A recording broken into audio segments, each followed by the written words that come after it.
Welcome back to the channel. We'll do a quick roundup of Apple's Spring Loaded event, what items got released, what Tim Cook spoke about. So let's get to the event. So Tim Cook started talking about the company's environmental impact. Earth Day happens on Thursday, so it makes sense that he started there. He restates the carbon neutrality goals of Apple, and their goals of having a zero carbon footprint by 2030.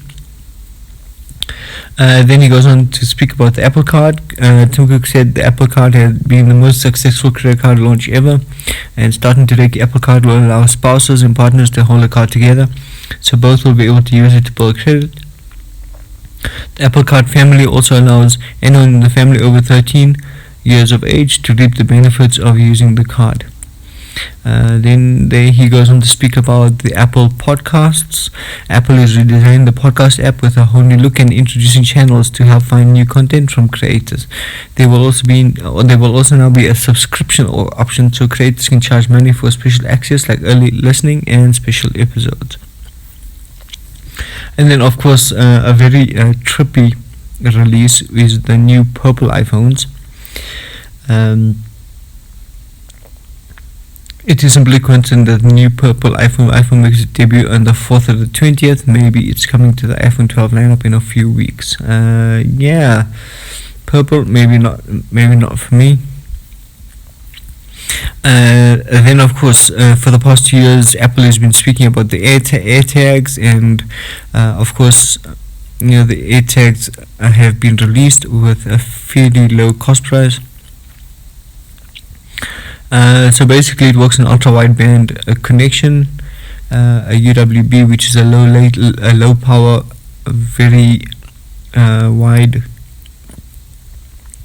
spectrum, a very wide frequency spectrum, and so it's for you to find your misplaced AirTags or your misplaced items throughout your home is fairly easy. It's fairly simple. Of course, it doesn't need the latency, doesn't need the speed of a faster or a shorter wave or shorter frequency wave, or so with the longer wave, you're able to find things on the other side of the house, pretty much. So after literally years of speculation, Apple has finally released its own physical location tags. It will work with any iPhone with the U1 chip inside for hyper-accurate location information. The app works with Find My and guides you along a path to find the lost tag. So pretty much the Find My app also, what Apple hopes to do is, if you're in a neighborhood where there's a lot of iPhones and you have one of your tags are lost, and you have somehow between iPhones and iPhone users, if you're allowing shareability for your Find My app, you basically, if anyone has found your tag, your iPhone will alert you that another person's iPhone has found your tag or is close to your tag. So it's pretty cool. It's pretty dank.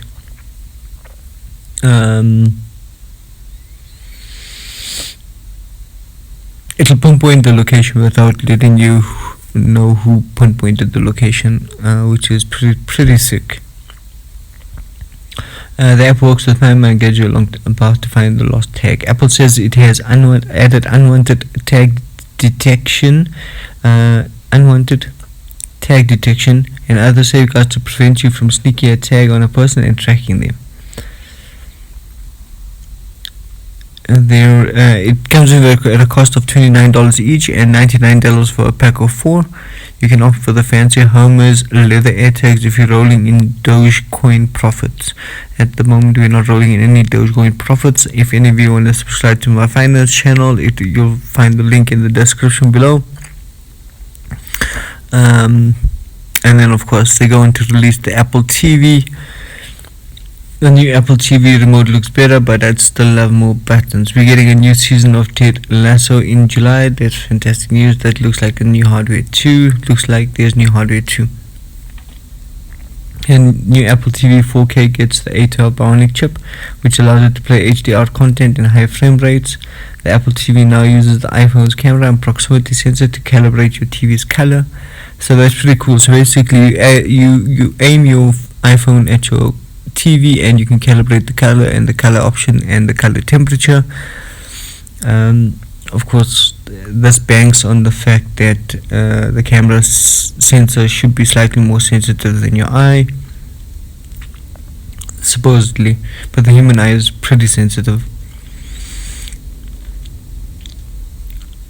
This a familiar process for your home theater nerds. Should make a big difference for average folks.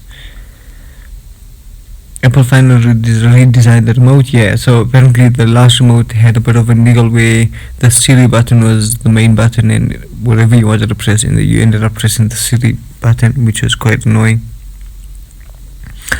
So now it has a joggle, and the Siri button is on the side.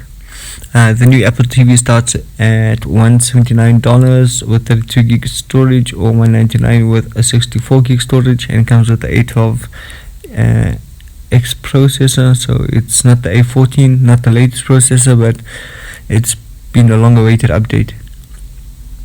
And then of course onto the big news is the M1 Max with a complete redesign. I mean, it comes with smaller bezels, and of course it's not as chunky looking as before, or chunky looking. It doesn't look like a big chungus. Rumors suggest we might get some new M1 machines, and it looks like that's the case. And of course comes with a whole new color lineup. The new colorful iMac was designed specifically for the M1 chip. A lot of rumors said it might come with an M1 X chip. Some people were deliberating that it might come with an M2 chip, but that's of course a 24-inch, and the 27-inch iMac is still available, and that might get updated in September sometime. And I suppose by September, with the release of Apple's new chips, it might come with an M1 X chip. The new colorful iMac is designed specifically for M1 chip. It comes with a variety of colors to add a sense of joy. Yippee! Yeah, while it does brighten up the rather droll color of the silver. Of course, with the M1, with the new iMac came a whole new slew of peripherals. So the new Apple mouse, and Apple keyboards. But of course, the new Apple keyboard, strangely enough, unlike the iPad keyboard, is not backlit, which is very bewildering. The new iMac is extremely skinny thanks to M1, and the only two fans inside, so it stays under 10 decibels most of the time. Apple says it has reduced the overall sound it makes by 50%.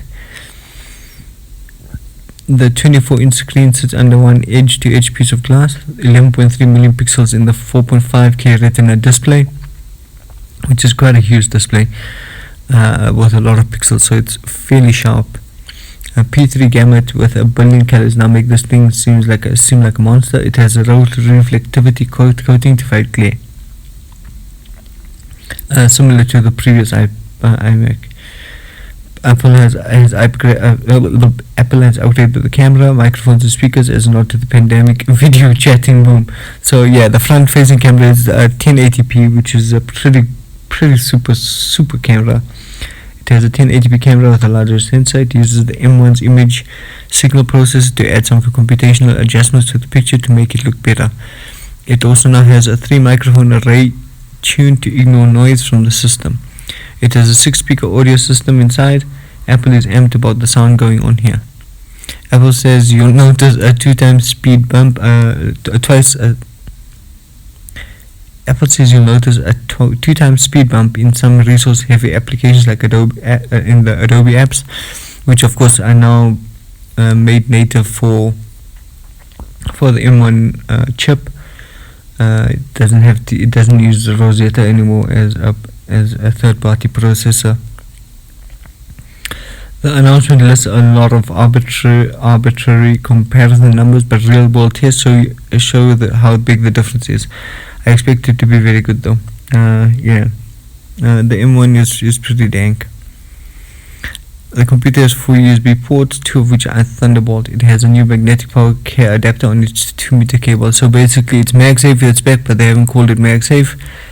The power cable looks like that one that comes with the MacBook. Ethernet now connects via the power cable. Yeah, so basically you get like a dongle which you plug into your Ethernet in, and then of course you plug that into, and then there's like a single cable that's going to your iMac. In addition to the new machine, it also comes with matching mouse and keyboard options. The new Magic keyboard has Touch ID built in, but it doesn't have backlit, so it's a tad strange. It starts at $1,291 and it will ship in the first half of May. The upgraded version will be $1,499 and up, and I have a feeling Apple is going to sell a lot of these. People love the iMacs. M1 powered iPads. Yeah, okay, so this is like the biggest update in the iPad. Is now powered by the same M1 chip, which means the new iPad is a beast of a machine.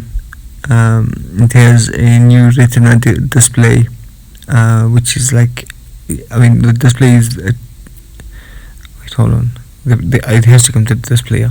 Let's read on here. After a long spy theme cinematic video, Apple just released the M1 powered iPad again. We get a lot of speed comparisons which are hard to wrap your head around. The short version, it's going to be absurdly fast. There's a new 2TB hard drive configuration for storing tons of data. It gets a Thunderbolt support for better storage and external display compatibility. The new iPad Pro also has 5G inside now. Everything gets 5G, hooray! But I've never used 5G, and I think 5G is a bit of a wash. If the Americans are complaining, and that's a first world country, from a South African point of view, I think this whole 5G thing is just going to be, I think everyone's just going to skip 5G and go to 6G. I think 6G will be like a new thing. I don't think 5G is really going to take off. I mean, they have been working on 6G standards already, and if I'm not mistaken, at CES this year there was I think a demo of 6G already. And yeah, the new true depth camera system now has a 12 megapixel ultra wide camera. So yeah, and it also tracks you if it follows you around as you're moving. It enables a new feature called center stage, which uses machine learning to track you as you move around the frame. The 12.9-inch Pro has a 5.6 million pixel camera. It has the same performance as the XDR display. It offers 1000 nits of overall brightness and 1600 nits of peak brightness. It really does sound like a miniature version of the Pro display. As predicted, the new 12.9-inch iPad Pro uses mini LED backlit system. It involves tons of very small backlights, more than 10,000 of them back there behind the display. The 12.9-inch model starts at $1,199, which is still a lot, but you also get a lot. Choosing between that and the M1 MacBook Air seems kind of tricky. Buying into the iPad will be considerably more expensive though, once you add the keyboard case and Apple Pencil. And that's it for what was released at Apple Spring Loaded. Hey guys, so thanks for watching, thanks for subscribing, and stay tuned for more updates.